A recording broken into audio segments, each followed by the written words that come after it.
Welcome to the best 120 minutes of your day.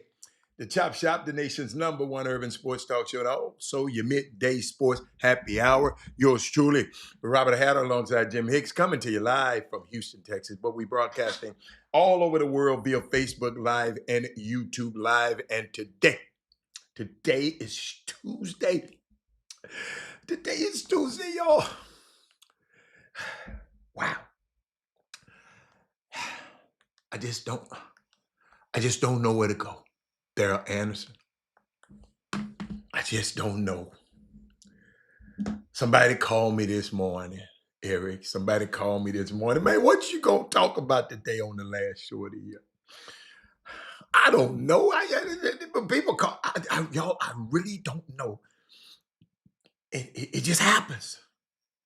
I really, I have notes and I have this and I have this but I don't know.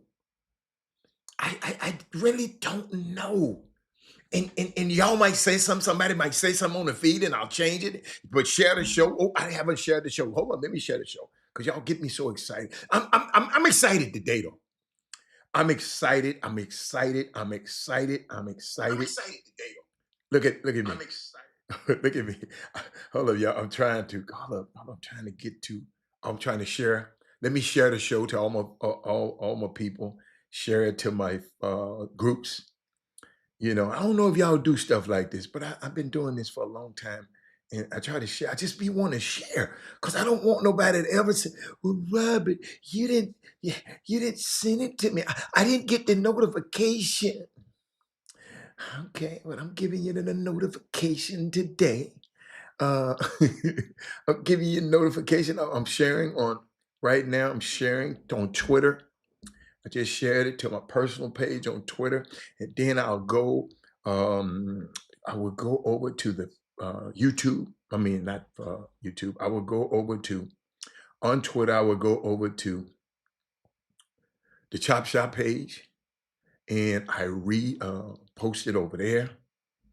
Because I just want people to. I don't want people to say, "Robert, they didn't get this. This gonna be a special." Y'all got to know it's gonna be special. That's what when my guy he just asked me. I said, "Man, it's just something gonna be in store today. Something. The phone lines are open. I'm gonna put this thing, but I ain't gonna open it right now because I got too much stuff I got to talk about. Y'all got to realize Jimmy threw that out there, and then he ain't gonna be on the show. So, but I got it. The phone lines. I'm gonna open up the phone lines, but I don't want the people calling right now. I got to give some guidelines before. I will open them up. Y'all notice who who threw that out there, and his ass ain't here. So he might be calling in from somewhere, one of these sites out here. Some high school basketball going on, but this day is too important for me I ain't gonna lie, to worry about high school basketball, to worry about. I mean, I want to do it all, but this day is Tuesday, December the 30th. Ladies and gentlemen, you should be sharing the show right now. You should be sharing the show right now. December the 30th, 2025. Uh, this is the last Tuesday of the year. I'm excited because this means that next week will be the first Tuesday of the new year. And we will be sitting here doing everything that we have to do. The same thing, everything we have to do. It's gonna be some different things next year. Because today is Tuesday, and our Kwanzaa principle. Y'all got to realize. You remember the 12 new things last year? In the beginning of last year, I meant to start off the Kwanzaa, and it's a 7-day thing. Let me explain what Kwanzaa is. Somebody said nice T-shirts. Yeah, you can get this T-shirt easily if you go to the Anthony Lawrence collection, and you can order this T-shirt. Yes, it said HBCUs influence everything. But ladies and gentlemen, Alfio VZ he been with us since the beginning. And And I, most part of my life, I didn't know what I used to just hear people say Happy Kwanzaa, right? Uh, but I didn't never think nothing about it. You know what I'm saying? I just never not thought too much about it. Um, and and what I did, uh, December the 12th, if y'all look at the date, December the 28th, 2022, I wrote this to myself because I wanted to know about Kwanzaa. I was learning I was taking the Africa kind of studies class. Yes, Kwanzaa is a made up holiday. So is Christmas. So is all of them made up holidays. So is Valentine's Day. Everything is made up. But I found out Alfio touched a nerve in me yesterday. Because as far as back as December the 28th, 22, I've been wanting to incorporate this thing like every day. Like, let me explain what Kwanzaa is in case you didn't know. In case you was like me and didn't know. Kwanzaa is an annual celebration of African American culture. Starts December the 26th, the day after Christmas, to January the 1st, culminating a communal fest called Karamu, usually on the sixth day. It was created by activist Malana Karinga, based on an African um, harvest festival traditions from various parts of West and South East Africa. Kwanzaa resets every year and starts the day after Christmas. Christmas is on, and it's in the last year started on this particular year started on a Sunday. But what it is, man, it's just 7 days and several principles of things. Let me give you some. You know, I I'm studying it a lot better. Uh, it's seven principles. They called Umoja, unity, self-determination, Kuji Chagalia, collective work and responsibility, Ujima, cooperative economics, that's Ujamaa, that was yesterday, and today is for purpose, Nia, Nia, Nia.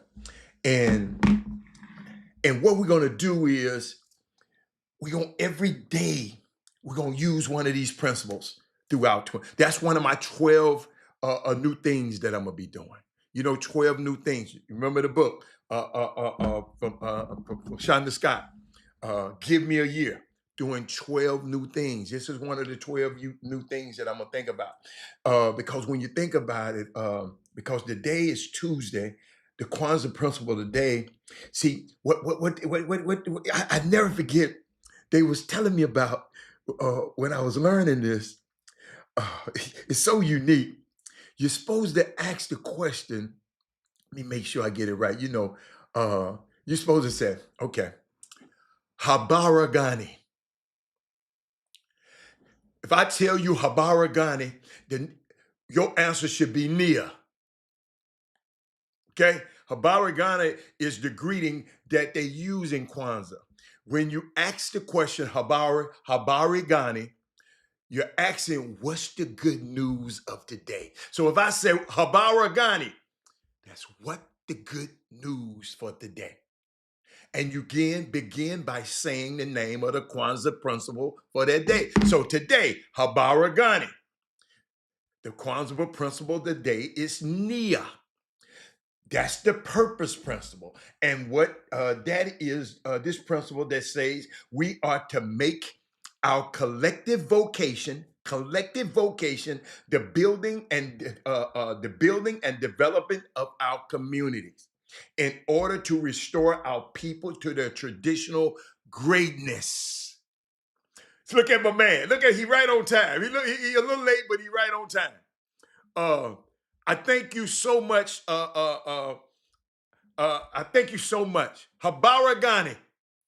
And then you come back. If somebody come up to you on the street today, they say Habaragani, you're gonna come back and say Nia.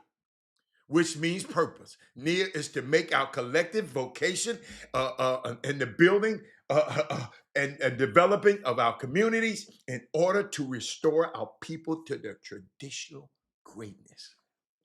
So today, when you hear that word, Habari Gani, which is the traditional Kwanzaa greeting,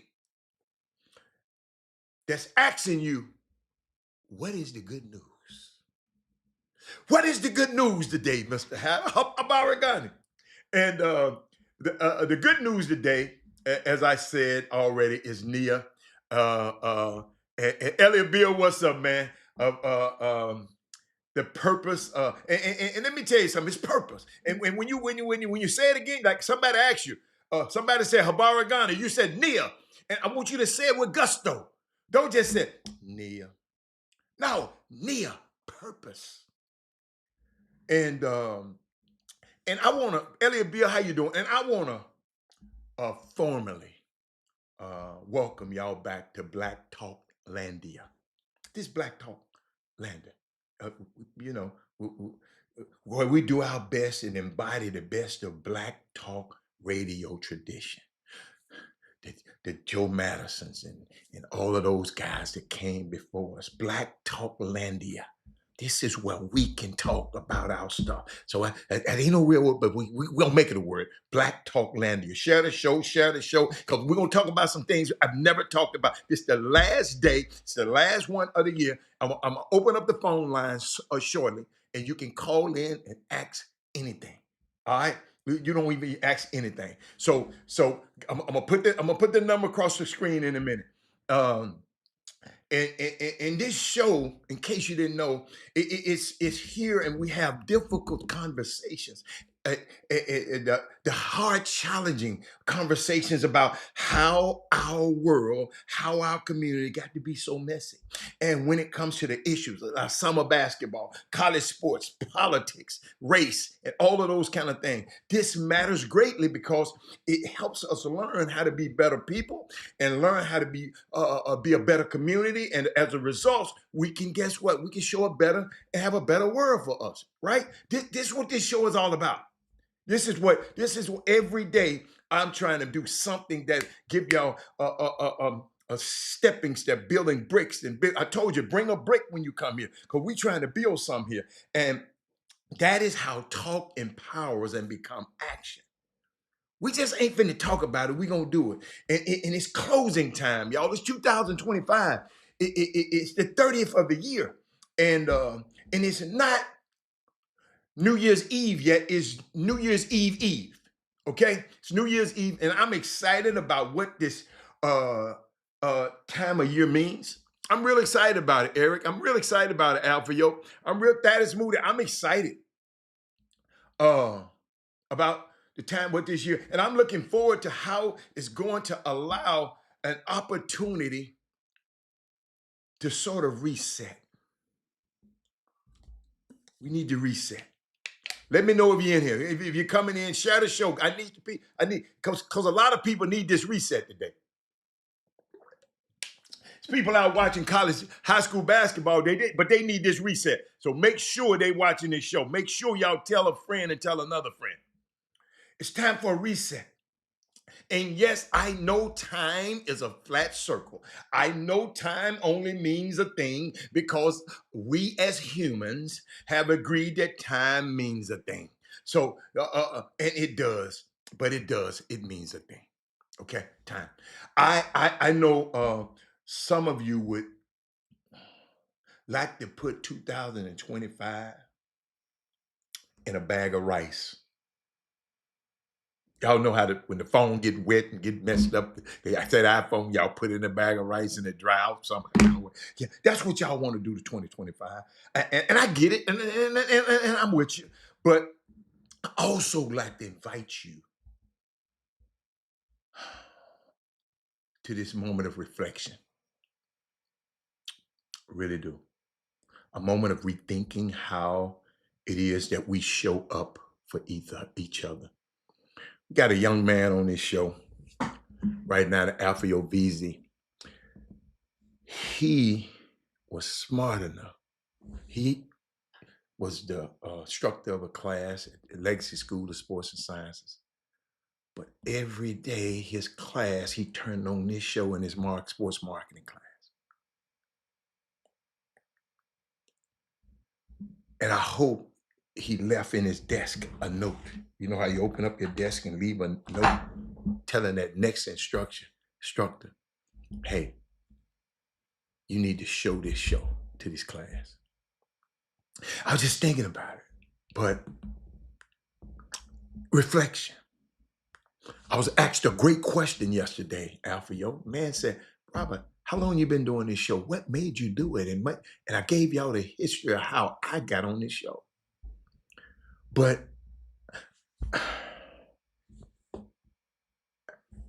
we got to have a moment of rethinking how it is that we show up for each other and how it is that we show up for ourselves. Because in order for you to show up for each other, you got to be all right yourself.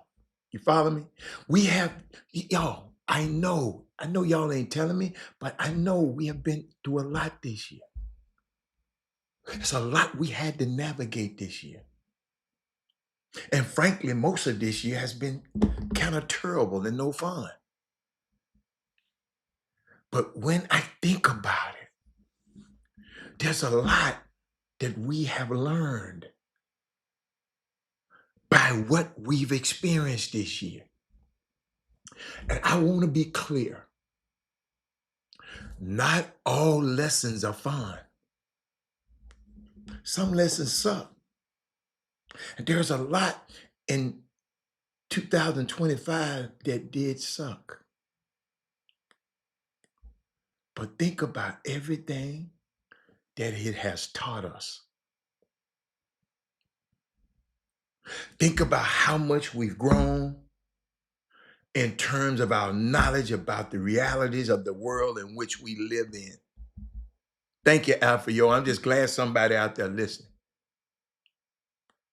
We have had the wool pulled over our heads, and we done pulled it off. They had the wool over, and we done pulled it off.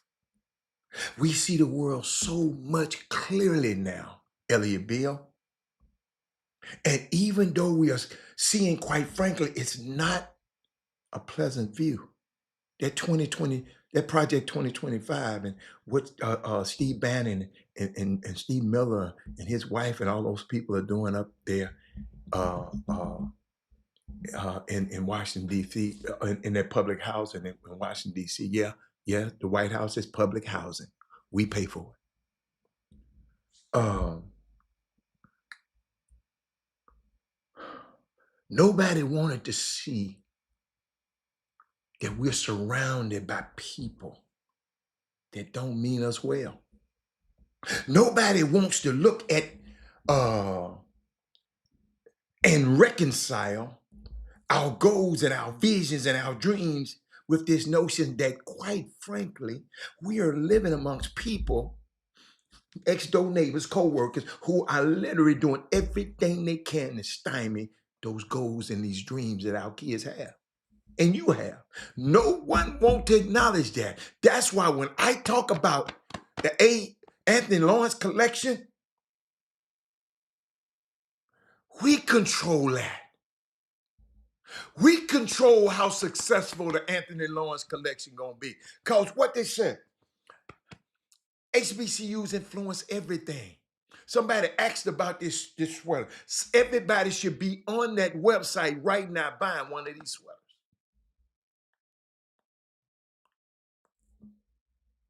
Because they might be trying to stymie our dreams, but we got a chance to make other people's dreams come true. You feeling me? And guess what? I knew it was coming. I told you, Sonya, you've been there. I told y'all what was coming if that dude got elected. Y'all, some people thought I was playing. You know, that's Trump. He a businessman. I'm a businessman. Jaguar Athletic Group. I don't know who you are, but Share the show because this is about to get better. No one wanted to acknowledge what was going on. I tried to, I tried to soften the blow because I knew it was coming. But be careful because we can miss the blessing in all of this. Because as challenging as this year was, oh, shout out to SU people, shout out to the Southern University people. What's going on, baby? Shout out to you. Watch this now. Watch this. I'm just thinking about something. Like I said, because this year was challenge for it forced us into so much growth. It forced us to what? Hyperspeed our growth.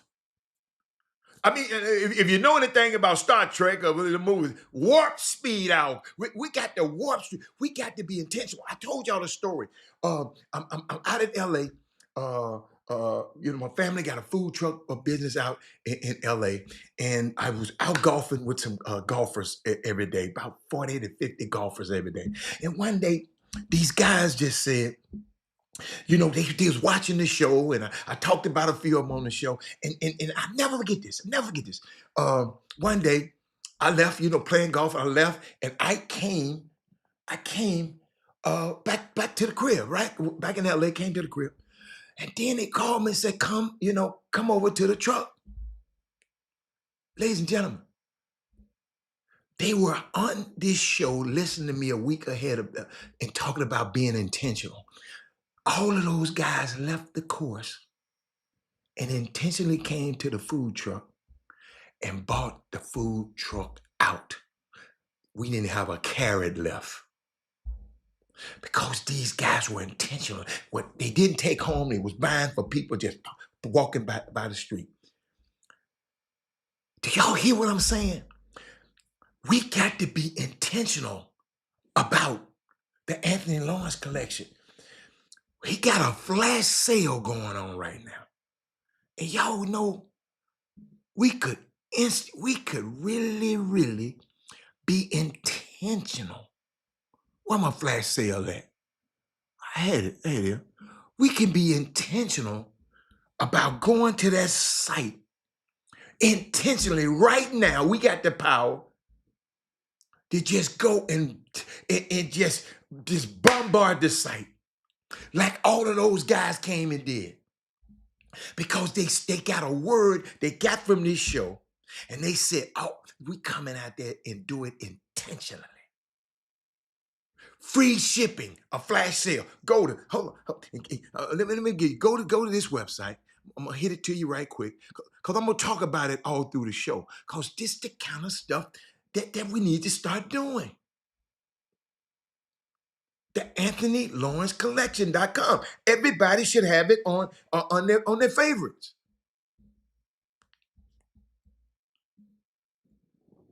Just for us, by us. But let me keep going. I was just thinking about that. TSU plays tonight. They're playing against what's that? Houston Tillerson at 6:30 tonight. Go over there and check them out. And I was just thinking about my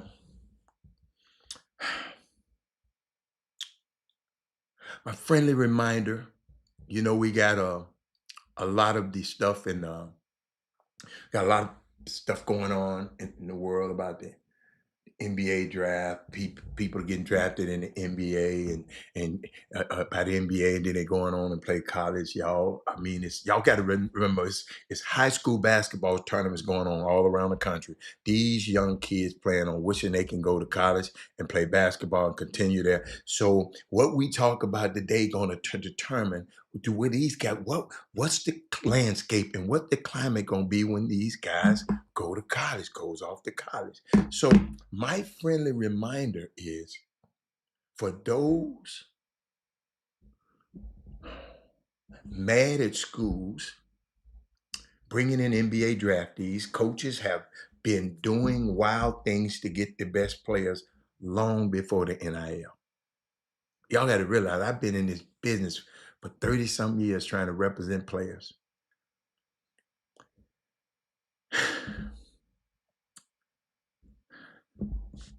I ain't gonna lie. When I really found out how rotten some of these people were, these colleges and college coaches, it's a wonder that I don't. It was by the grace of God that I got a Penny Hardaway to sign with me. It was by the grace of God that I got Orlando Pace, Ty Law, Charles Woodson, Rashard Lewis, all of these guys. I'm gonna keep going. Tim Biaka, Terrell Buckley. I'm gonna keep going. I'm gonna keep going. Julian Peterson, LeVar Arrington. I can keep going. Chris Anderson. I can keep going and keep going, keep going. Because, ladies and gentlemen, I can strictly come and tell you right here. Only reason we got them guys because they liked us. They liked us. It's one guy, Damon Jones. He went to Denver.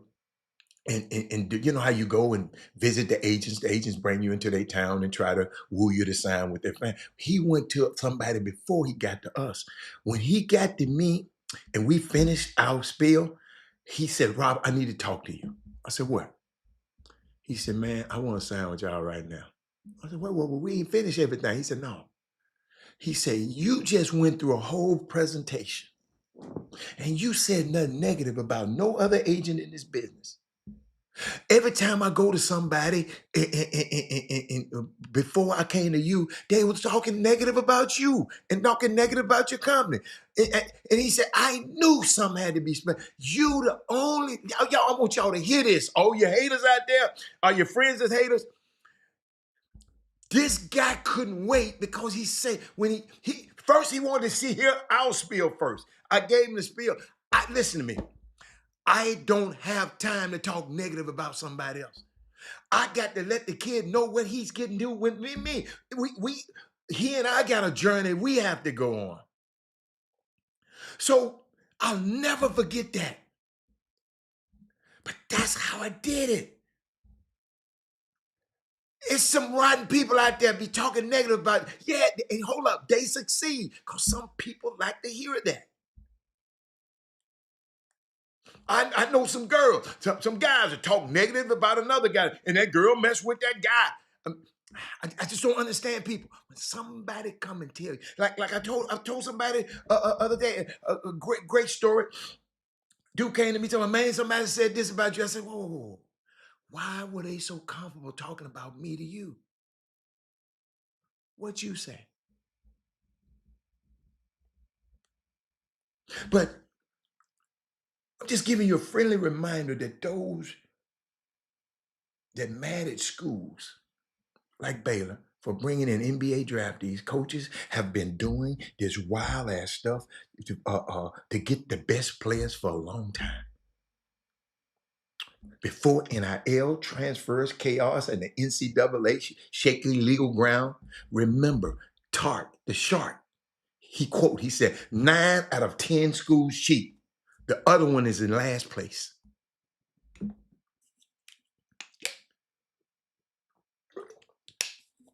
So we got to think about this stuff, man. Y'all don't understand. Jaguar group trying to go be a black agent in this business back. See, now all the black agents are sold out. They went to the big companies because the big companies was shelling out the money to the players. The players said, man, we going with the money, just like in college. I told you the story yesterday, dude. Young man came here and like me and signed with me. And I get to Houston. I get to St. Louis where he lived. And his daddy said, oh, hell no. No.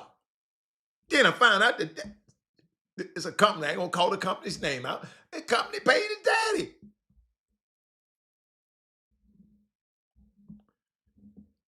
Parents, we got to do a better job. You did not. You know what? I never forget. I never forget when John Thompson. We was talking to John Thompson, and he was talking about David Falk being the best agent, and he being the best agent. I said, no. He had the best client. I said, hold up. He had Michael Jordan. And Michael Jordan was underpaid most of his career. So don't tell me he was the best agent. I said, and he might be a great agent. I ain't talking about him, but he might not be the right one for Allen Iverson. All you got to do, you document it. You look at Allen Iverson. Allen Iverson's supposed to be one of the most respected and revered players in history. And now we just think about him just, well, you follow me? Because, it matters who you're represented by. It don't have to be me, but make sure it's Hank Thomas or somebody that believe in the young men. You're not just a number on a ledger. Now you got these little dudes talking about they NIL agents just ain't got a clue about nothing. Well, Robert, they got to start anyway. They ain't finna experiment on my damn son. Listen, if I'm gonna have brain surgery, I'm not finna. My partner might be the best family doctor in the world, but his ass ain't finna. It's not about to work on my brain. I'm gonna get the best brain surgeon. Not because my friend, well, he's a doctor, he can do it, you're gonna die. Allen Iverson? I told y'all, I was trying to, I was sticking around trying to get that man told me he gonna have me arrested if he catch me on that campus again. Yeah, John Thompson. Kept on plugging. I was trying to get that boy. Cause I just wanted him. You know, some things you just know the synergy would have been great. Well, and you don't know what I mean by synergy, but 2 + 2 is 5 or better. Now, if 2 + 2 just equaling 4, that ain't no synergy. That's just you brought 2, I brought 2, and we just 4. No, the sum should be greater than the parts. And then I'm watching and I'm watching it. Just watch, y'all. See, when I watch news and I watch these people and I watch these talking heads on TV, because baby, I'm on a platform also. That's why I watch what I say. That's why I can come back and apologize if I get it wrong. But I saw something. This dude, Marcus Spears, I don't know him that good, but he got better respect from me because he just didn't let them, what's that bald head, what's the boy name? Be on at night. What's the guy from Maryland? What's the announcer? I'm gonna show him to you. But watch this. I'm gonna show you. Y'all don't know who he is. I forgot the damn name. We were talking about Kansas City, and you said, look, don't get hung up on 2025 Kansas City because him, that's what I'm talking about. What's his name? I forgot his damn name.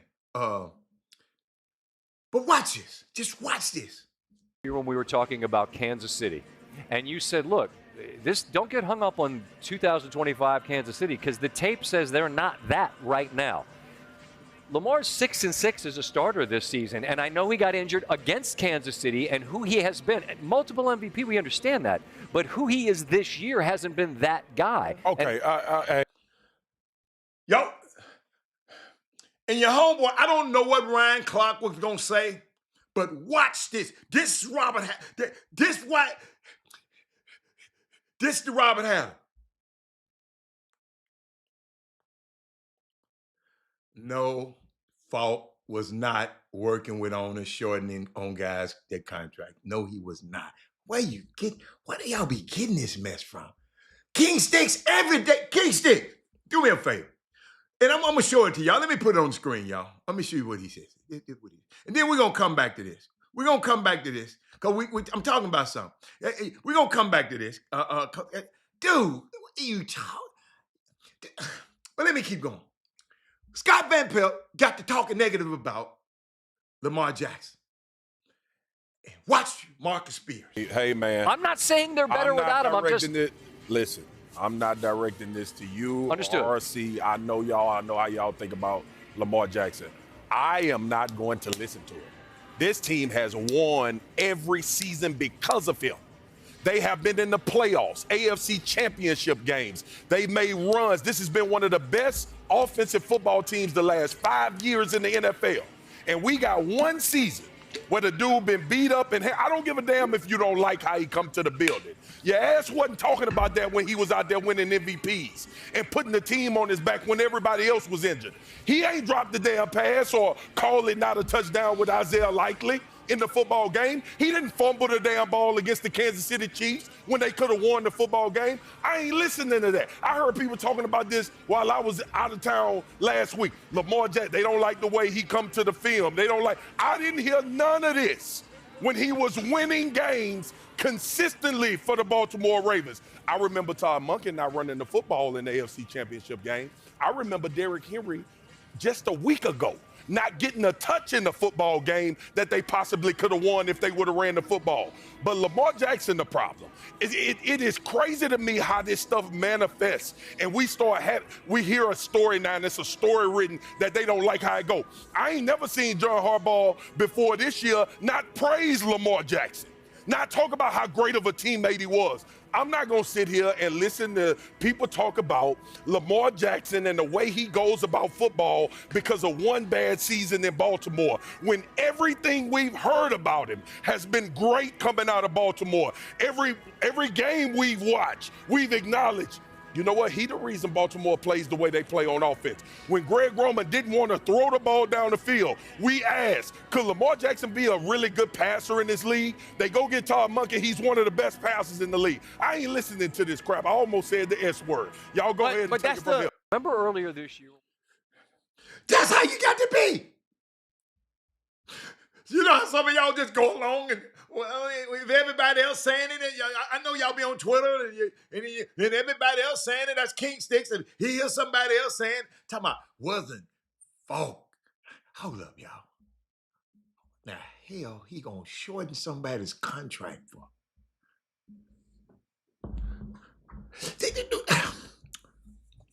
I got a question, y'all. Y'all, I'm finna show you. We're gonna get back to that. But I want to show you, this is a teaching moment. That man said, wasn't Falk working with the owners? Shortening guys on their contract.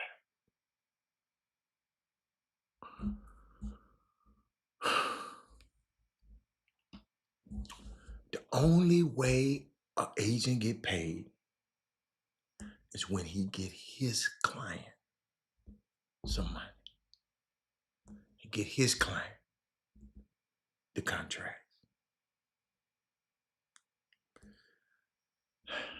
David Falk shortening? How can somebody who been watching this show that long, this long, say some stuff like that? See, I told y'all, and that's why I see how them pastors be feeling. He said, man, I'm in here preaching every day, but you know, ain't nothing happened. I never forget watching The Godfather, the movie, Godfather 3. Y'all didn't watch it, but that's one of my favorite ones. Number 3. I love 1, I love 2, but 3 taught me something. Michael Corleone, you know, he made a deal with the Vatican and gave the Vatican $600 million, trying to clean himself up and, you know, try to legitimize himself, and he want to buy Immobiliare, this big conglomerate overseas that's owned by the Vatican Bank, and the Vatican Bank cheated him out the bread. So Michael was talking to the new cardinal, one of the cardinals over there, because the Pope was kind of ill. He's talking to the cardinal, and the cardinal reached it in the water and got a rock. He said, rock. He said, this rock has been in this water for probably over 2,000 years. He said, watch. He broke the rock and opened it up the outside. He said, on the inside, he said, on the outside, it's surrounded by this water, but on the inside, it's dry. None of it got in. He says the same as Christianity. You can be around it all this time. You can be around the Chop Shop all this time and don't none of it get in you. How can you be around something like this for all of these years? And I've been giving master classes on the agent business, and you said something like that.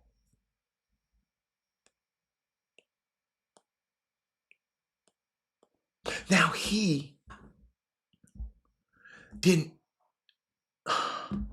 he could have been a better agent to me, but I'm not finna talk about it because he had Michael in long-term deals instead of putting an option to get out. I told you, you could call our firm the king of the options because we the ones started the options. We going to give our players an option. We started with Penny, gave him an option to get out. His first year as a rookie, he got out of his first year and got into a veteran. See, rookies are under constraint. Veteran contracts is a higher strength. You can do more things with a veteran contract than you could with a rookie. So the best thing anybody need to do when they're doing a contract, I'm giving this for free, is get your kid out of the rookie deal as soon as possible. So have some triggers, have some escalators, have some incentives that if he do this, he can get out of that. That's how you do this thing. David Falk did not shorten nobody. He just had Michael locked in to the deal too long. And Michael, they honored the deal. Where Michael was the sixth highest paid player on the team at one point. That should have never happened because David Falk should have put in an option. LeBron them learned from us previously. That's why LeBron always have an option. That's why I told you this year was crazy. This is the first year LeBron ever played without another year. Ever this year. So you knew it was going to be bad. I told y'all that months ago. So I just don't want king sticks. It ain't that I'm getting on you. I want you to understand or listen carefully. And if you do, don't put that kind of stuff on the screen. Come on now. Can't do that. That's all. That was just an opportunity for me to teach. But shout out to Marcus Spears for taking up when Scott Van Pelt and Ryan would finish shake his head. It seemed like Ryan would finish shake his head too. Like, yeah, you're right. It seemed like, and I might be wrong. But having somebody on the set that says, hold up. No, y'all ain't finna go talk about, y'all ain't finna go talk about that man like that. Y'all ain't finna go talk about Shador like that. Y'all ain't finna go talk about what's that boy Rex Wine? You know, he get his little dust ass butt on TV. Wait a minute, what he says? He said something the other day about Shador. They kind of, boy, y'all don't understand. These people, if you just keep letting them do it, they'll do it. Oh, I know I had it on here. Y'all, hold up, y'all. Y'all gonna make me go choose a file. Where is that? Here this clown is again. Watch this. Oh, no doubt. And I hope they compete. I mean, it would be unbelievable to see the division on the line next week. Ladies and gentlemen, this was before the game. Watch this. And Shador went and won the game. Watch this. Obviously, the Steelers don't want that. But again, this Cleveland defense, you mentioned it, was playing so good earlier in the year. Feel like they have so many young players. They've kind of hit the wall, so to speak. We'll see if they can get it back together, obviously, with a lot of pride in the division going on here. I want to see improvement with Shador, too. I mean, see a little improvement from Shador today, Coach, huh? Yeah, let's see. I mean, man, those rookies leading everything. That's why they won 3 games. This team ain't going to be close this game. Aaron Rodgers, I'm fascinated by that. I love seeing it. I mean, let's say what it is, right? When you look at it, it's all about Myles Garrett, all right, getting the sack. But that is fascinating by Aaron Rodgers, that your clip. And what it showed is he actually was in protection, okay? And then he says, hey. You see how this was before the game. And after the game, he came on Monday and ain't said nothing. And they let him get away with it. Y'all know what I would have told. I said, man, come on, Rex. Come on, Rex. But back to you. That is Moody. I don't know what you meant by your comment, because I don't know. I want y'all to explain to me. Talking about talk. You meant Falk. First, Falk is spelled wrong. Talk, Shorten, Jordan, and many other. I don't even know what you're talking about. What y'all talking about? What are y'all talking about? He's shorting. What are y'all? Where y'all get this information from? From the street? Y'all got to be more clear, cause look. I don't even understand what you even said. That is Moody. First fault is spelled wrong. Then you said talk, Shorten, Jordan, and many others. I don't know what you're talking about. What are you talking about? He didn't. I don't know what you're talking about. Y'all don't. Excuse me. Y'all don't know what y'all talking about. That's the problem. But shout out to Marcus Spears, man, for having the wherewithal to say that. And let me just talk about this NCAA, because our kids are out here. Our kids are out here playing basketball, high school basketball. There's tournaments going all over town. Let me go. Jimmy website. I went to it. They got, watch this. They got tournaments everywhere. They got, hold up, y'all. They got the Aggie Land Invitation. They got the Conroe Christmas Classic.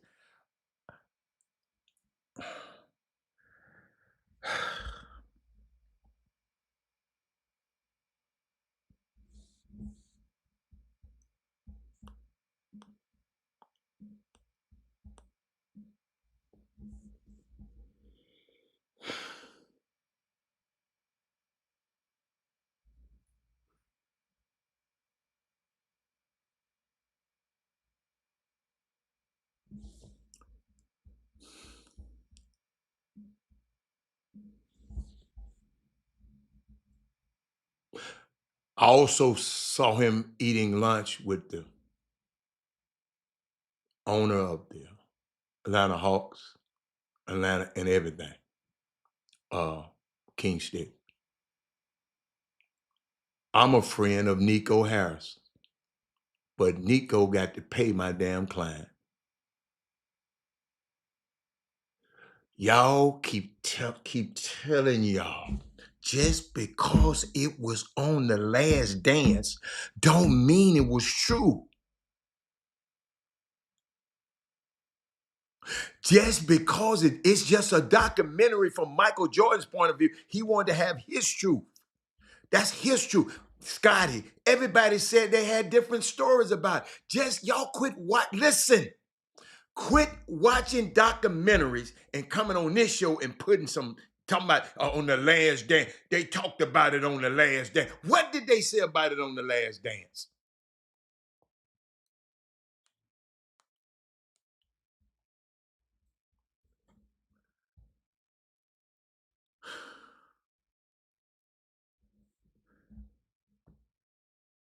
Where y'all be getting it? But back to y'all. They got high school basketball tournaments. They got private school classic. They got the Elite College Classic. They got the Straight Jesuit Christmas Classic. They got the Louisiana Classic.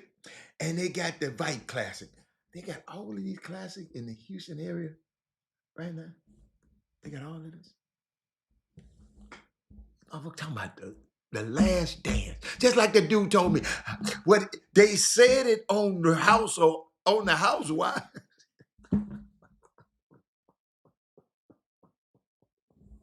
Where they said it on the Housewives. Do y'all understand what y'all be saying, man?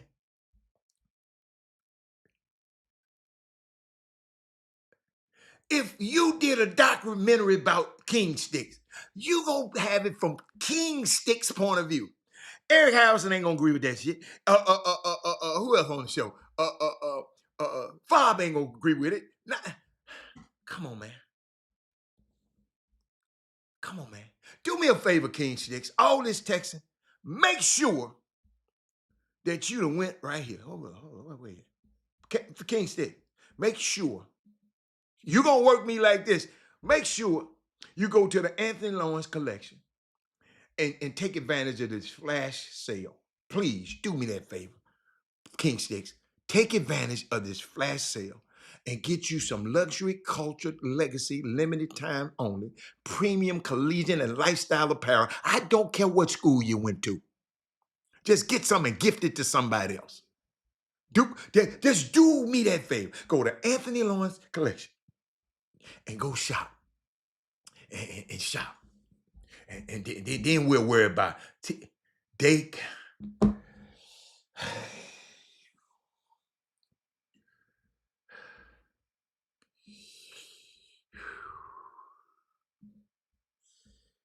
This man said they got an opinion, you got an opinion. Well, what's your opinion? What's your opinion? Forget theirs and forget mine. What's your opinion? since you want to keep on talking, what's your opinion? Have you ever negotiated a contract? No. Have you ever negotiated a contract? I'm just asking. Have you ever go to the NFL, negotiate an NFL or NBA contract? Have you ever been an advisor for anybody? King Six? Well, yeah, I'm just trying to help you. It's not about having an opinion. Do I have to go there again today? Let's go. Because it's the new year. And somebody told me, but Robert, sometimes you say some stuff on show. This is just for King Sticks. He keep on talking about his opinion. Your question wasn't your opinion. You asked me. Let me show you what you said. You made a statement. Watch this. Was it fault working with the owner, shortening guys on the contract? You asked the question.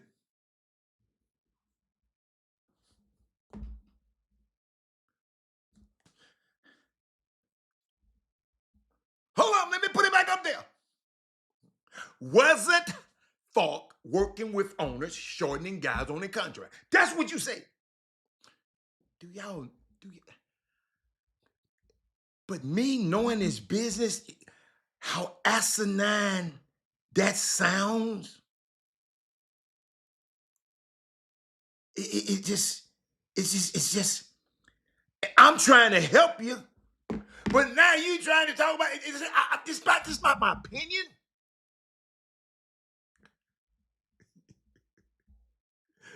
Somebody can say that Robert Hatter was shortening company. But you wasn't in the room. Do y'all know that y'all never see an actual contract? It goes to the Players Association. It can't be released to the public. Well, if you letting you know you don't know it, then listen to me.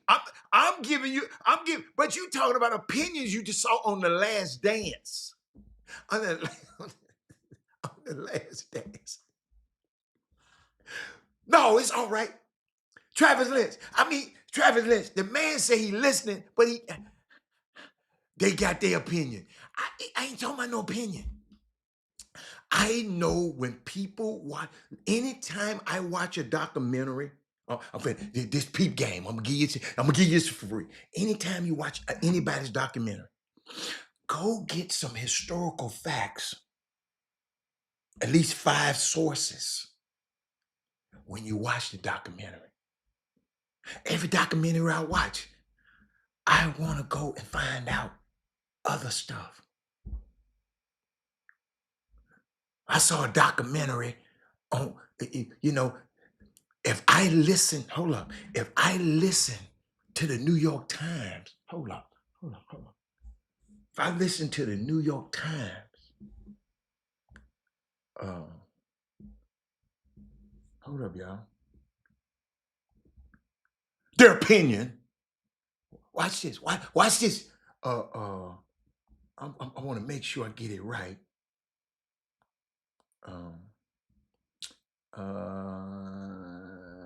Yeah, I go there. If I listen to just the New York Times, right? I'm gonna show you what they wrote. It's their opinion, right?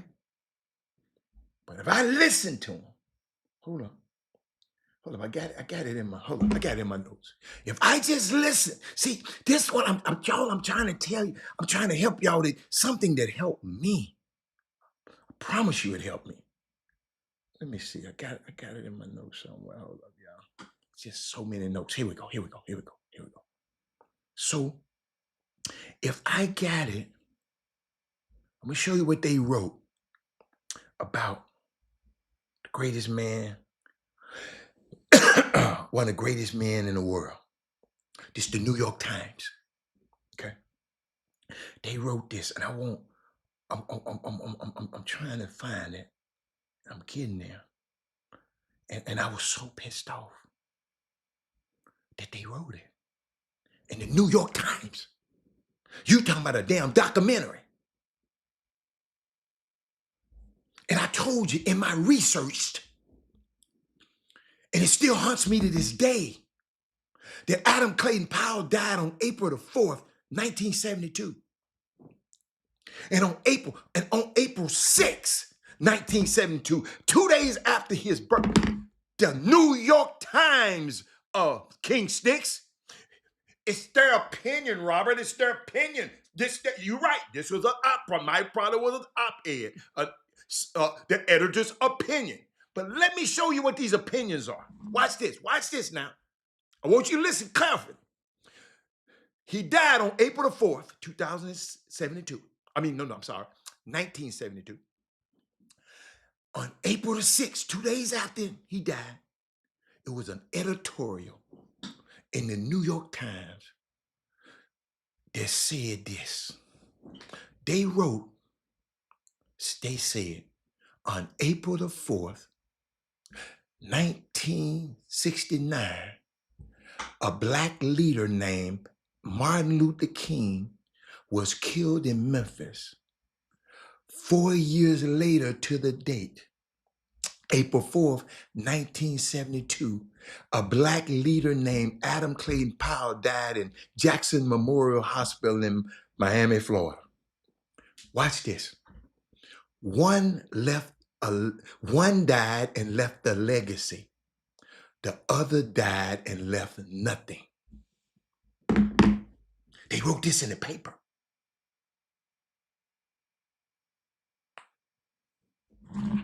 I've never resented something more in my life for them to suggest that 2 days after his death, that the man who changed lives as we knew it for us and for other Americans that were poor, he left no legacy. And he always tried to Adam, my young fella, King Sticks. It's possible that what you see on TV and what you read on the news is not correct. Because Adam Clayton Powell was one of the most influential figures in history.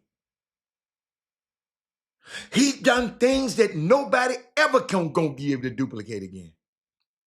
But the opinion of the New York Times, so when you come to me with this, they got an opinion and you got an opinion. No, man. No, bro. Your opinion got to be based on something.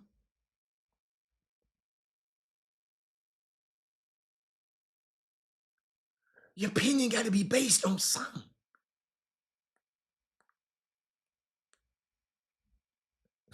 Everybody got an opinion.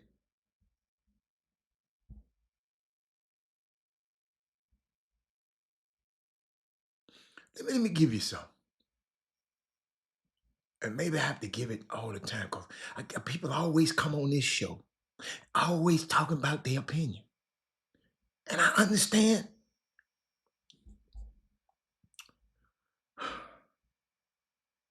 That's why I love math, because it don't have an opinion. Yeah, that's why I love it. But I got something. Let me see. See, what I want us to do is read more because we got to know more. You just can't have an opinion without knowledge. You have a lot of folks in the comments all the time saying, well, that's my opinion. But is it rooted in something that you know, you have studied, you have traveled, talked to various different people? Because just having opinions is not good enough today. As a matter of fact, it's dangerous, King Sticks. Because now you're putting things out there that are not true, and we got to stick to the truth. That's all I'm saying.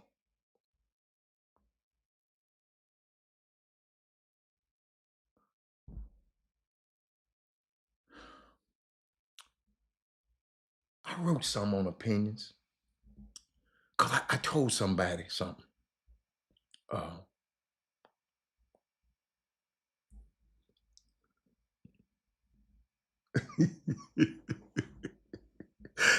My mom once said, whenever you see a turtle robber sitting on a fence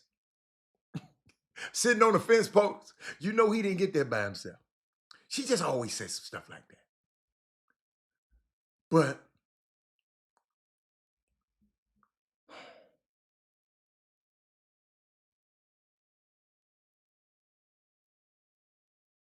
you know, I thought about something in this last day of New Year's of this year.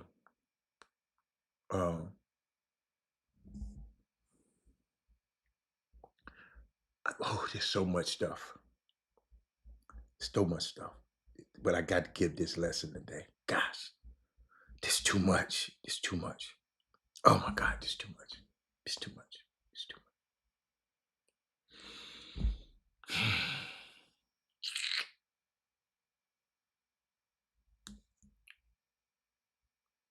It's too much.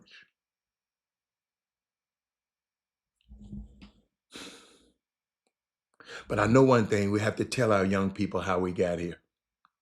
We got to tell them about Medgar Evers. We got to tell them about Martin. We got to tell them about Malcolm. We got to tell them about Adam Clayton Powell. If you're leading and no one is following you, you just taking a walk. It's not enough for data to be accessible if people don't know how to use it. Be curious. Be real studious about understanding what's going on. This to my young people, because I don't want you to get to be no old fool. And I remember Joe Madison, he said he asks himself every day, and that's what I tell y'all. I ask myself, he taught me this, ask yourself every day, do I talk about what's trending, like what's on ESPN right now? Or do I talk about what isn't trending and people need to know? And I just found out, instead of us needing to know about another basketball game, about another football game, we need to stop throwing this opinion thing around and asking questions. You know what? Most of the employment decisions in your life will be decided when you're not even in the room. So be good to people. It matters.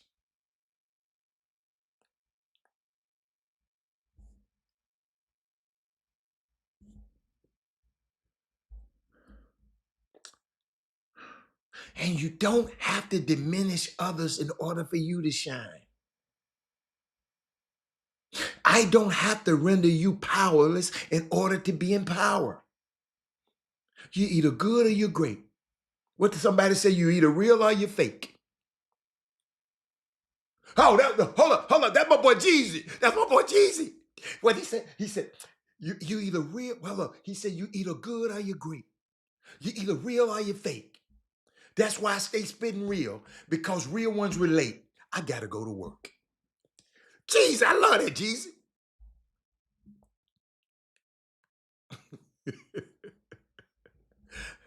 But we talking about opinions.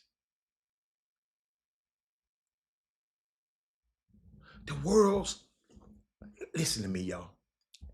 And I'm going to get y'all back to y'all people.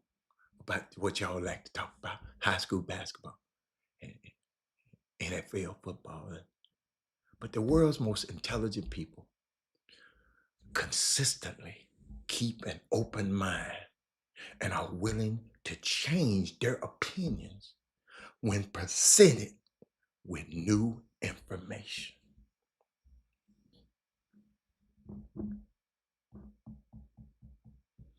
We can put, let me see what he said.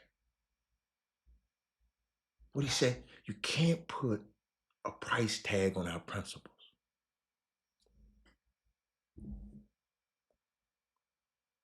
But he kept talking about opinions. Y'all, I'm finna show you. I got so many opinion-based things just in my notes. Watch this. I'm gonna come up with something else in a minute. That's what I'm going with you. Opinions. I'm going down through all my notes, and we always talking about opinions. We have a lot of people who have a lot of ill-formed opinions that they are strongly and passionately wedded to. We have a lot of people who have decided that some things are dead and that's at. That's what, hold on. This is what it sounds like. Watch it. We got a lot of people who say that have decided to say things are things and that's it. They got their opinion and you got your opinion. But Barry McDonald, there's no logic. It doesn't matter how logical I am. It doesn't matter if I give you the facts. What are facts in America anymore? America is so intelligent that we don't have actual facts anymore. We know a guy lying to us and we still voted for him. Let me go look at the Patricks. Stephon Diggs faces strangulation and assault charges. That's what's on sports right now. Joker avoids a serious knee injury. That's on sports right now. Ain't none of that gonna help your kid. This here will. America is so intelligent, we don't have facts anymore. We are in a time and an era that we have so much access to information. This is the information age. I'm going on Twitter. I saw it on Last Dance. I saw it on the women of the housewives of the Potomac, the housewives of LA. Which one of the housewives? And yet, at the same time, we have so much willful commitment to ill-informed opinions that we are so wedded to and so firmly rooted in that nobody can tell us anything different. All I was trying to tell you, it don't make sense for Falk to shorten his guy's contract because he's shorting his money.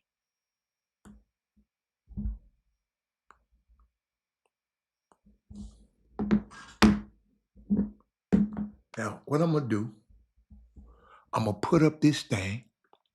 Where's my telephone number? I had it. Y'all be able to call in. Make sure I can hear it, because I ain't got my glasses on. But let's be open to learning, man. Let's be teachable. There's a concept about whether or not you're a teachable person. You can be very intelligent, though.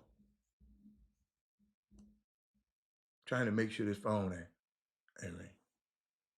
But if you're not teachable, nobody want to work with you because you think you know everything. But there is this concept of being an informed person. But if you close off to knowledge, yo, I saw some on Facebook this morning, and then I went and called and rectified it.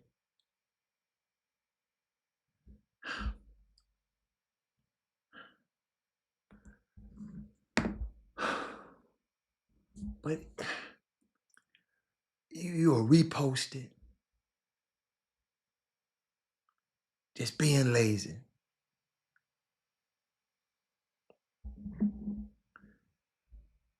That's a number. You want to call in? Don't be scared.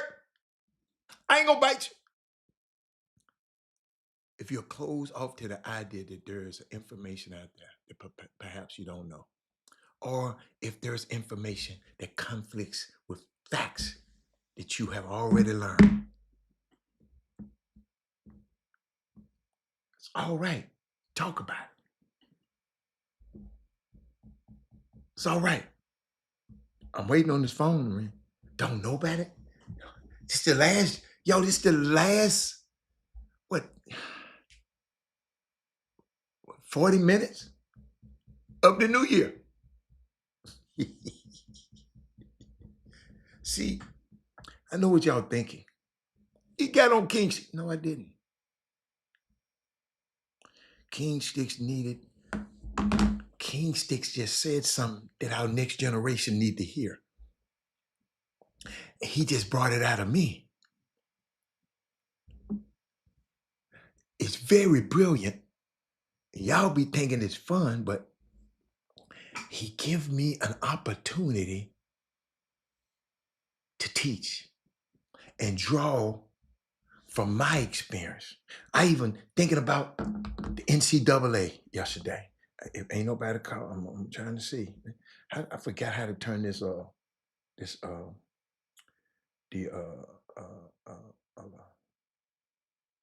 I forgot how to turn this down. Okay. Y'all let me know. I guess somebody ring. Let me see. Somebody did call it. Hold on. Hold on. Hold on. Hello? Yes, Mr. Hanna? Yes, sir. Yes, this is Eric. This is who? This is Eric. Eric Harrison? Yes, sir. How you doing, sir? Yeah, good, man, good. Can y'all hear Eric? Everybody hear Eric? I'm just making sure they can hear you, Eric. That's all. Yeah, because I don't know. I don't see nothing. I turned off all my stuff, so I don't got no feedback. Okay. Talk to me. What you got for us? Listen, man, let me tell you something. Man, you done shook the pot up, down, and all around all year long. And I want to let you know, man, that I appreciate it. The one thing that I've learned out of everything that we have talked about is to always have context. Context is king. And with everything that's going on, people trying to fool you and let you have context. And the only way you can have context is research. And you have sparked that in me. I got to the point where I was like, man, I don't really care. I just want to go on here, do what I need to do.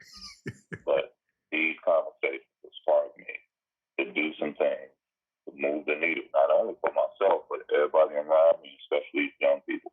So, man, I appreciate you. Thank you. I appreciate what you just said, too. Thank you, man. And Coach, you know, in the stuff that I be talking about, Eric, I'm gonna tell the truth. It's something that I have just experienced. And what I do, I go from my experience and just share it with y'all. Cause I was acting like this at first. And then it made me change. So I know that's all I'm saying.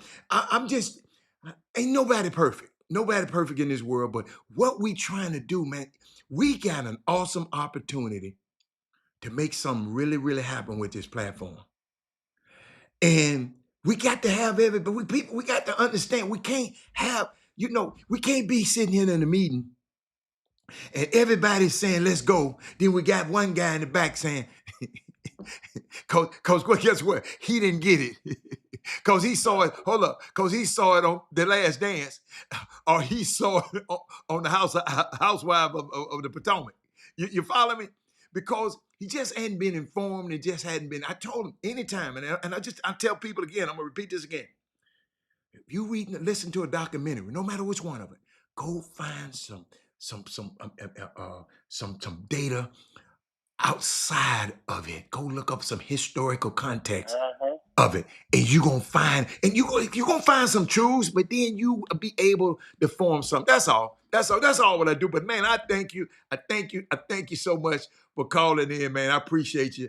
Hey, this new year gonna be crazy. I'm just telling y'all, it's gonna be bananas. We gonna do something tangible this year.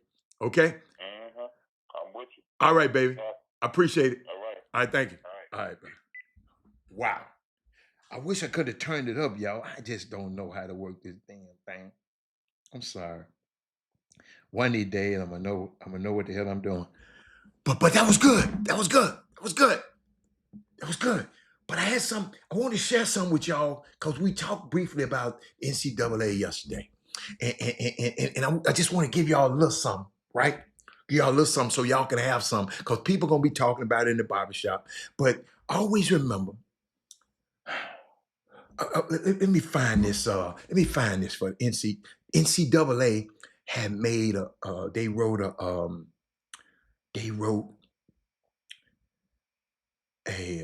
let me get off opinions.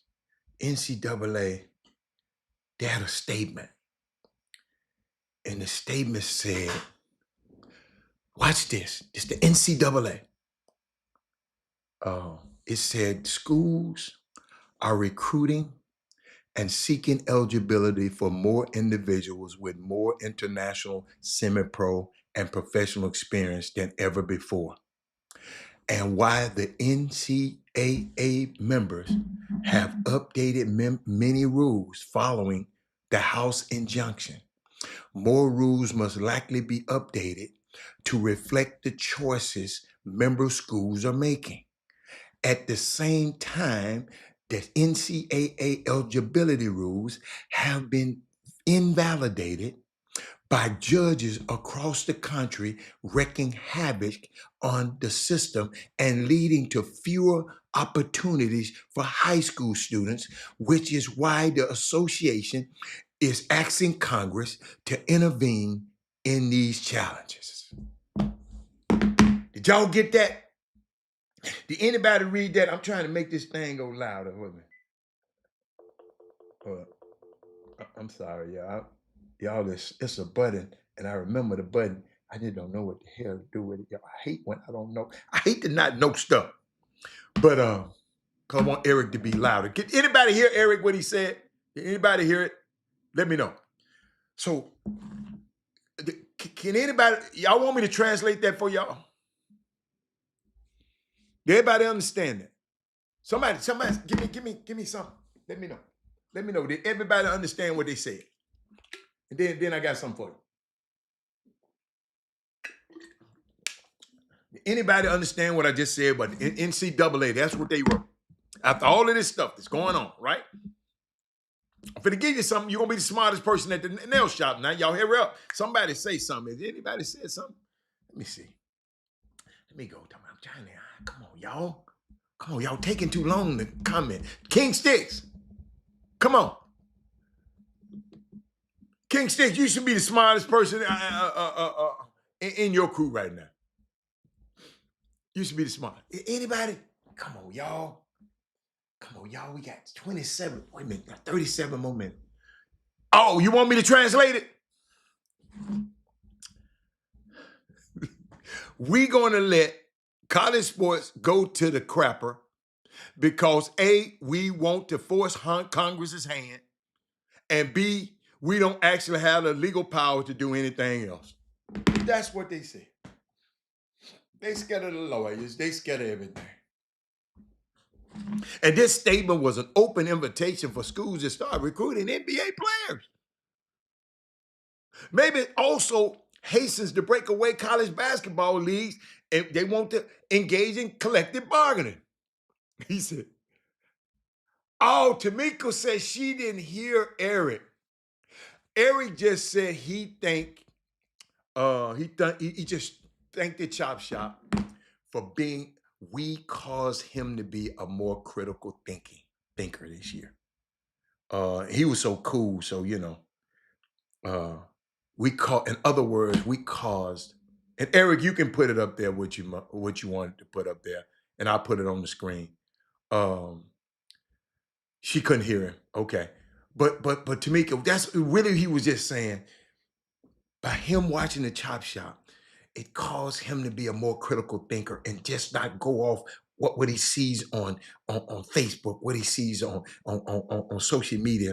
And he said, okay, he said, in other words, he stopped and got and researched it and said, wait a minute, hold up.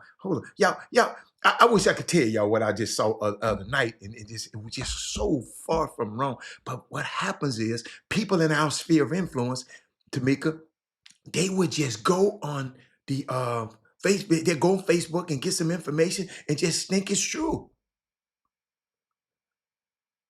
But let me get back to this NBA. I mean, this NCAA. Tamika, thank you, baby, because you know I'm gonna stop when you say something. This is our last day, y'all. This is the last day of the year.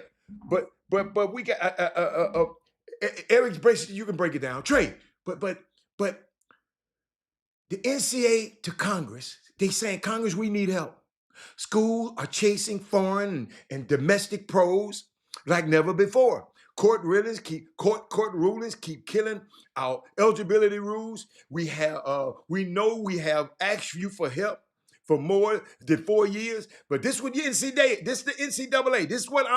This what they said when I just heard. But we figured we ask again, please, pretty please. We're going to grant eligibility to pro athlete schools choose to recruit and enroll because we think it will help us get the federal law with the antitrust exemption passed. I mean, he just got a whole lot of stuff going, right? But ladies and gentlemen, Eric, Tamika, Tank, you got a son in this stuff. The NCAA basically acknowledged the fact that everybody is a professional now. Y'all follow me.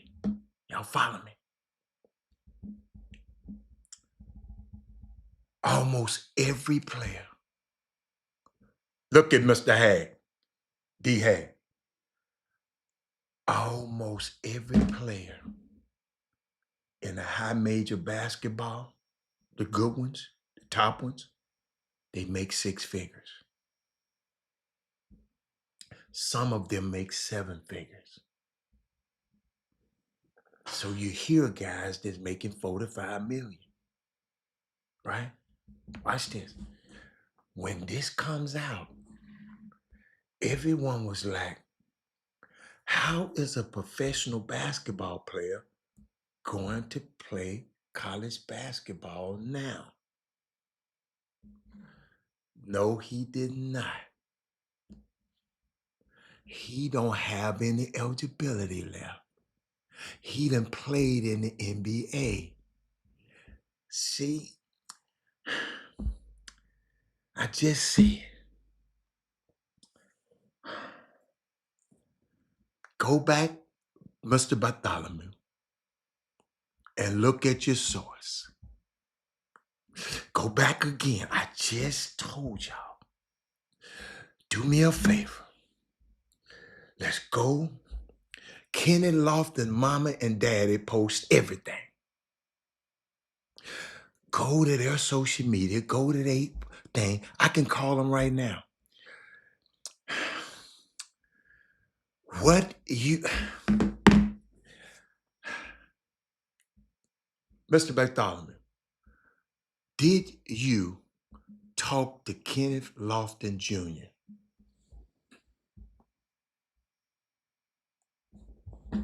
You saw this on somebody's... I keep telling y'all, quit this social... How many times, Mr. Bartholomew, you've been on this show too long. You always got something sick to say. But I want you to be... Come on now.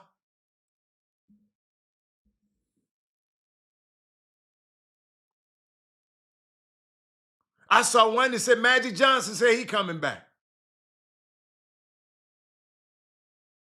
Come on, man. Come on, y'all.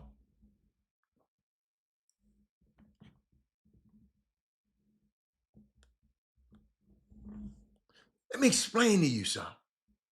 So when you Because he got my number. You do me a favor. You call Kenneth Lofton and tell Kenneth Lofton Jr. to tell me that. Y'all watch what you say about stuff you see on social media. Go and find out a little deeper. I know you said was said to be coming. Yeah, but don't. Can I explain y'all something? Can I help you? Can I help? No, they can't. So let me get you some context. And somebody might sue to try to do it. But as of right now, let me help you. When this came out, everybody was like, how a professional basketball player going to play college basketball? The last few years, y'all have been I'm finna help you. Watch this. Watch this. Watch this. Give you some context. First of all, let's go. When did Junior graduate from high school?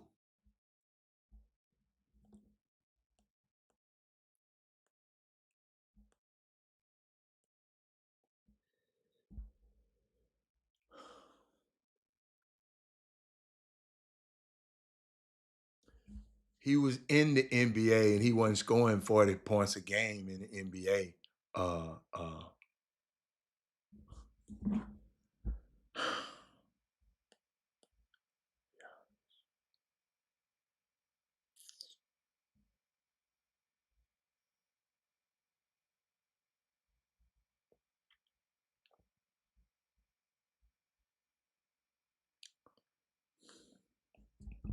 Hold on a second.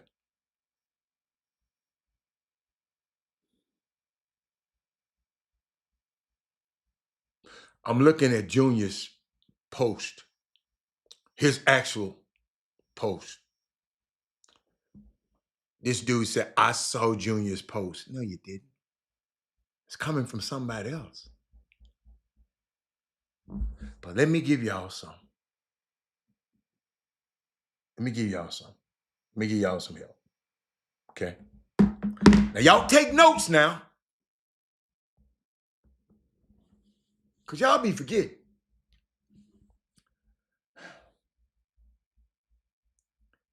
The last few years, y'all haven't been paying attention. If y'all been paying attention, the last few years, everybody's a pro. And a lot of guys have made a lot of money, way more than James Najee, this kid at Baylor. And it's not just college players. There are also high school players who are pros. A.J. DeBancer was a pro in high school. Darren Peterson was a pro in high school.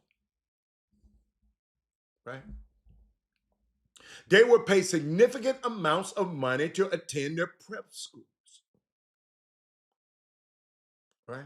They made a lot of money in marketing at the same time. So these guys were going into college millionaires. What is the difference between James Najee, who played last year in Turkey and was a bench player in the Euro League, and he ain't but 21 years old? We are talking about guys like Chad Baker Mazara, USC. He's 26 years old. But he's still playing. But y'all mad because of 21-year-old. We're talking about, what is his name, Ramel Bethea at Green Bay. He's 29 years old. So what's the outrage? Why the fact that he was drafted 3 years ago? The NCAA is looking at that and saying it doesn't matter. He wasn't under their umbrella. When he entered the draft, When he failed to withdraw from the draft, they had their own different rules for guys testing the waters over here because he was a foreign player. Or to enter the NBA draft, you do not have to withdraw your name. Or if you don't have to draw within 10 days, within 10 days of the combine completing, you are eligible to play college basketball. If you withdraw your name for 10 days of the NBA combine. Now, so nobody going to test the water this year, probably. Or maybe say, I'm going to take this thing to the very end. Because I just know how people are. I'm going to see where I get drafted. If I don't like it, then I'm going to go back to college. And maybe a judge might look at my thing favorably and say, there is no difference between what happened with James Nagy. But the person would be taking a significant risk. What if they don't get cleared? And they are drafted in the second round and or went undrafted. The only thing that they care about, the NCAA care about, here it is that you have to be in a 5-year window of your graduation from high school class. So if Kenneth Lofton is in the 5-year of his graduation from high school class, when did he graduate from high school? I'm trying to help y'all.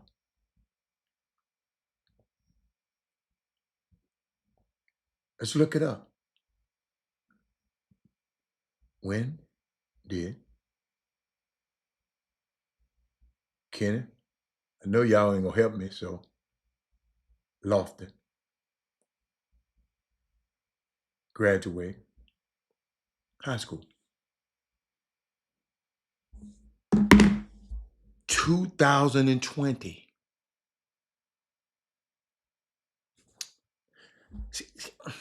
2020, COVID year. Watch this. Watch this. Watch it. That's why. This is why I be doing what I do. Watch this.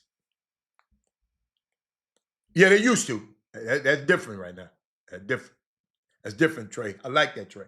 So, if you graduated from high school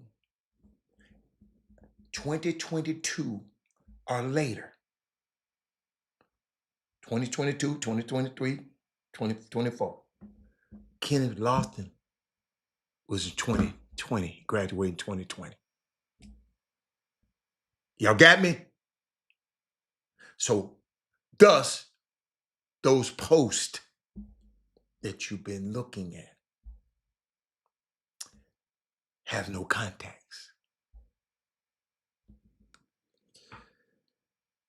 If you graduate from high school 2022 or later, then you're okay to go back and play college basketball, according to NCAA.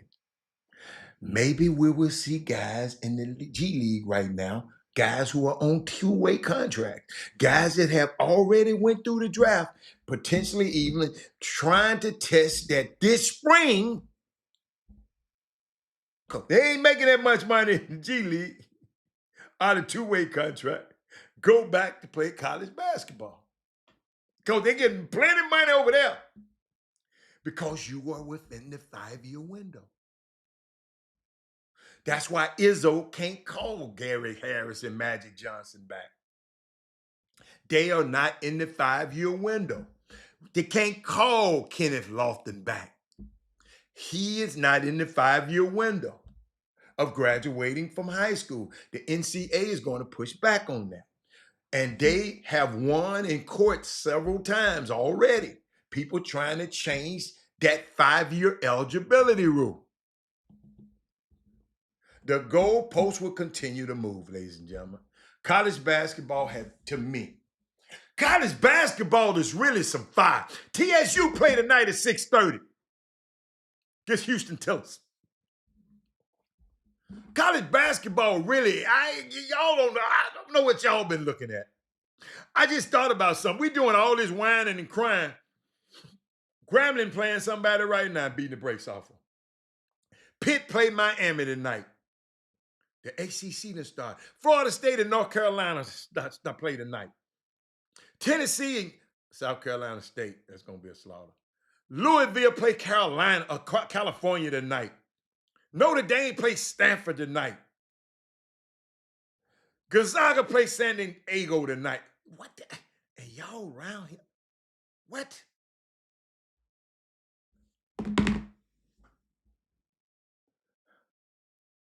College basketball has never been in a better place. They got a lot of elite teams out there playing against each other every night. Top guys going back to school because they can get their bread. Freshmen and sophomores deciding instead of being a second round pick or late first round pick, they're going to stay in like Yaxel Lindenberg said, let me go to Michigan and take a run at being a player of the year, which he might be. Might be a top 10 pick. He wasn't that last year. What's the outrage? Anybody want to call in again? What's the outrage?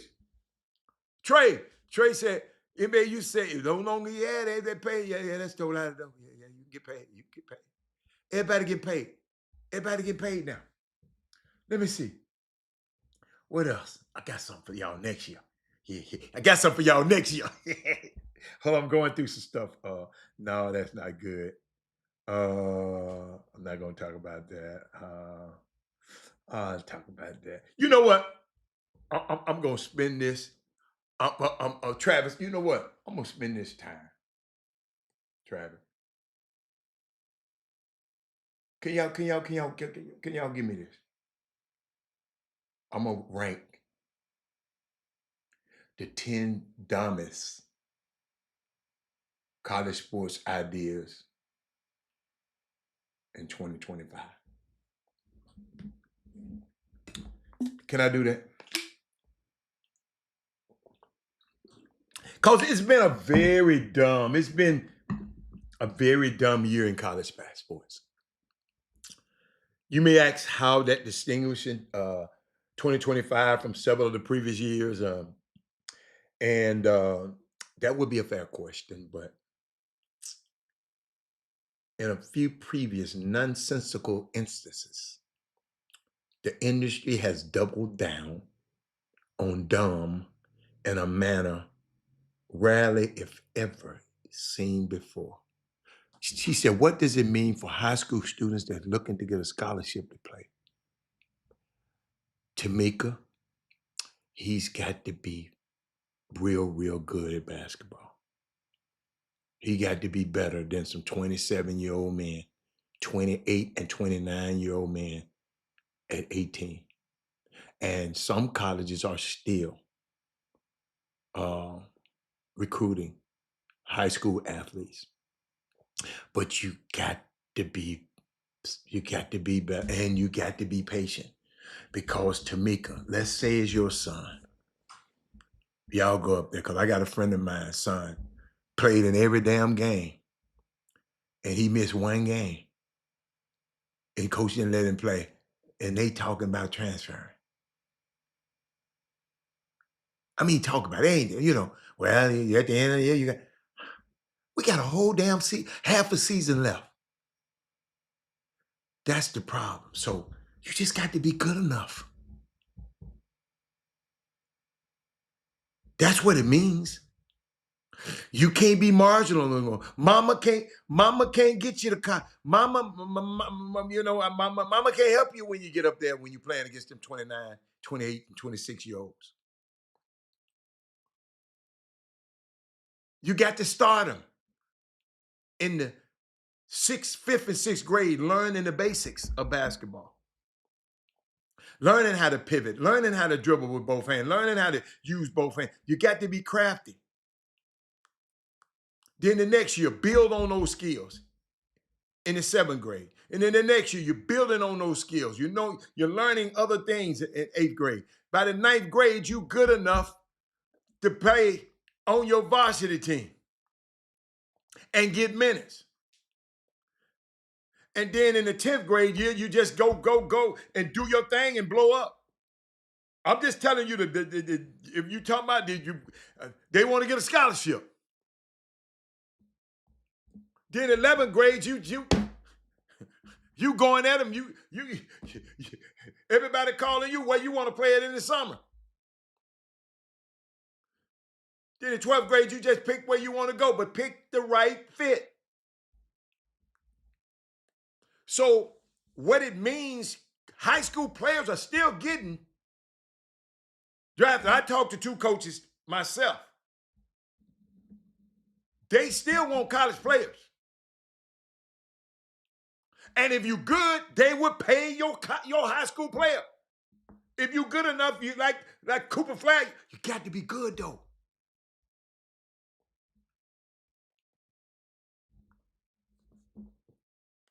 You follow me? Tamika, you got anything else you want to call in? I hope that helped you. But it was a great question, Tamika. Let me put it on the board. I forgot to put you on the board. That was worth putting on the board.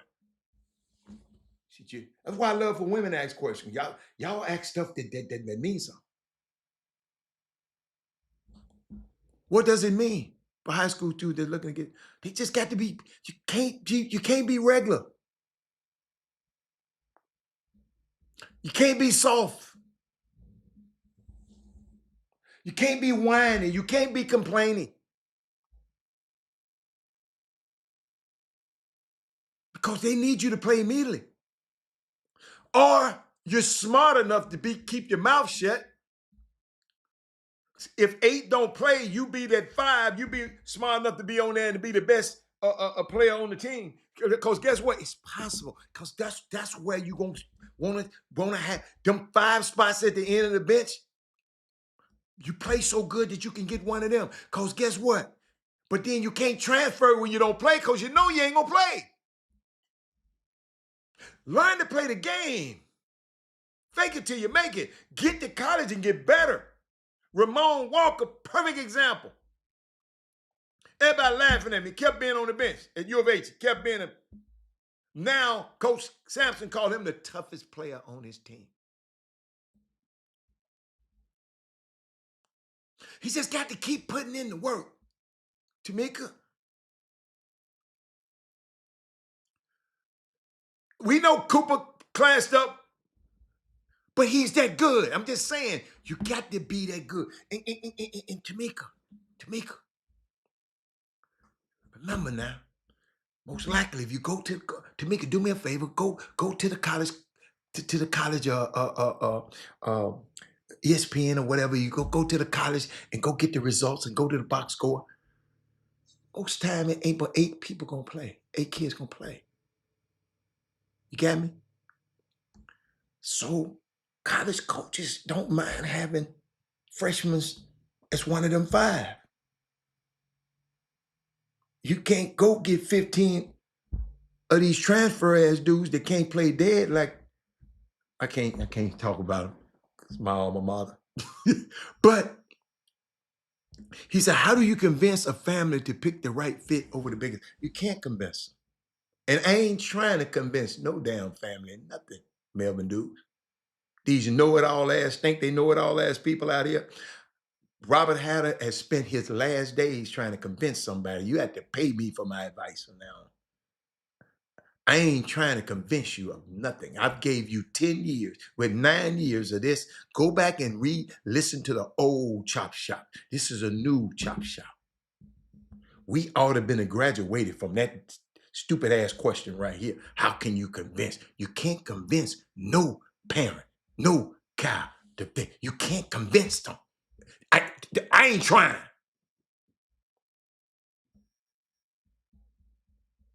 I ain't trying.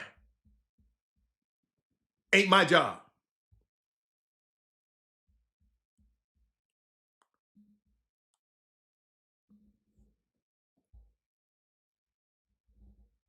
Yes, Scalabrini did work. Tamika. I mean, and that's all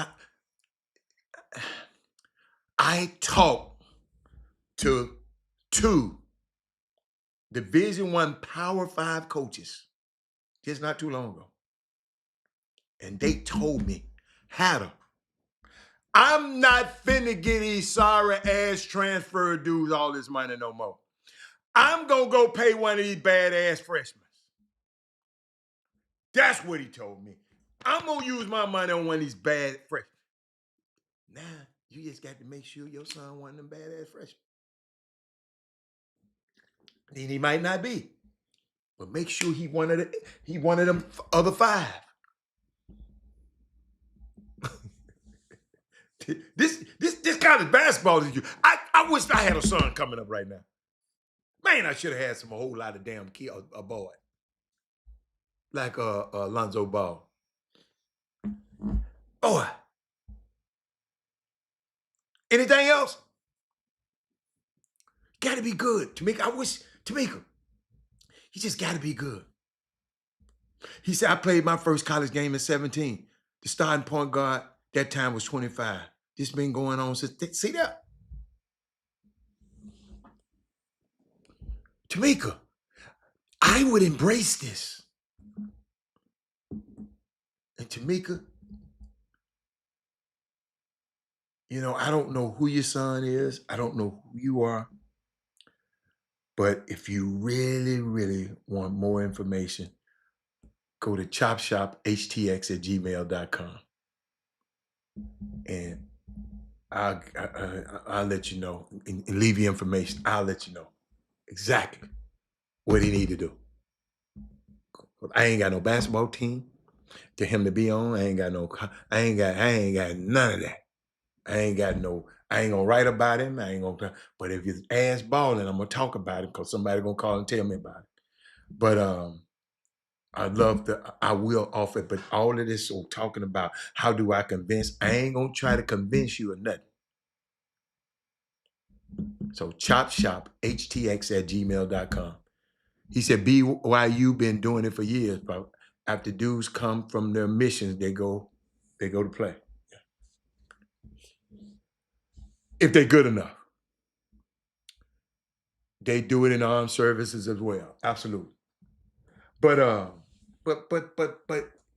Tamika, you got it? Anybody else? But I was thinking about the dumbest things that happened in college this year. Number 10 is that damn governor from Louisiana becoming a meddling booster. Jeffrey Landry deciding to insert himself in LSU crashing disappointment of a basketball season. First off, by ripping the athletic department director with Scott Woodward for an outrageous $54 million buyout. Needed to part ways with fired football coach Brian Kelly, and then engineering the firing of Woodward. A meddling ass. That's one of the dumbest things I think that happened in college. Then that dude Nico, what is his name? I'm a lever. That misplaced the market.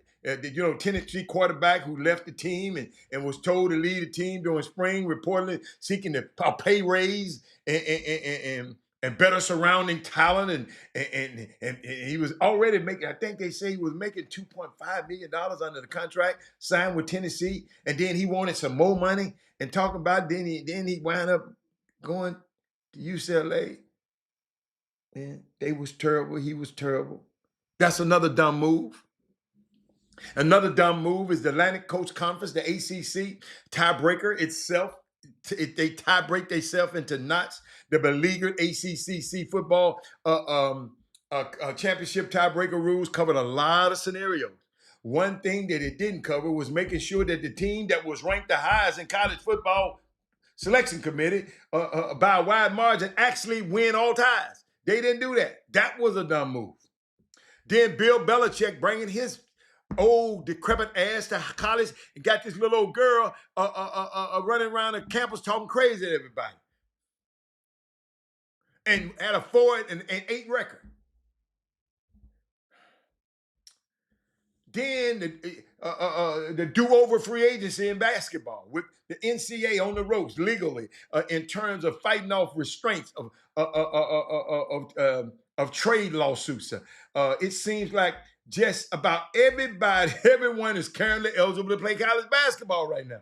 Even if a player at, at one point or several, at one point in his career, wanted nothing to do with college basketball. I want to skip college basketball. I don't even want to play. Now they want to bring their butt back to college basketball.